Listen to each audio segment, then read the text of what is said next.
Fa ho an'ny Ligna Analamanga izay ihany mialohan'ny andehanan'ny fihodirana faharoa amin'ny fihodirany tomponaka ny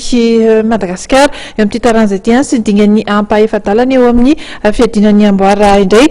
dia nilaza ny fahitany ny zava-bitan'ireo ekipa avy eto Analamanga indrindra, izany hoe manao fintana kely zany ny filohan'ity Ligna Analamanga ity Andriamatoa Entso Rakotamanana nahita tamofo ny fahafantarany maro azy. Amin'ny fifaninanam-pirenena amin'izao fotoana antsika miteny izao zany dia efatra no solitena Analamanga no miasika ao anatin'ny ampaefadalana amin'ny telo makopy de Madagasikara. Dia ny anankiroa moa zany le solitena Analamanga roa indray amin'ny Champions League dia mbola mandeha somatsara miatrika ny fihodirana faharoa zany hoe ny Ademas ny LGK Plus zany. Ny aty amin'ny kopy ny Ademas LGK Plus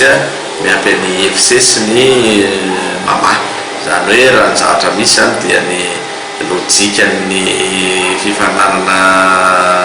tetatera zany hoe championnat-ny ligue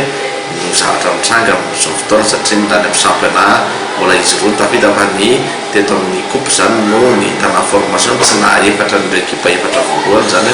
fa nisoloany Mama satria nahitsany Mama teo amin'ny ampafaninanana. Fahitanao azy amin'le hoe mety ho zava-bitany raha mihoatra ny tamin'ny taona mety anahoana? Ka zay mihitsy hoe tsika tsy afaka ny mandahatra meloa fa raha ny fanomanana sy ny zahatra rehetra natao aloha teo anivon'ny fifaninanana tavanatiny zany dia mino izay fa hitondra vokatsoa ho an'ireo club reo ary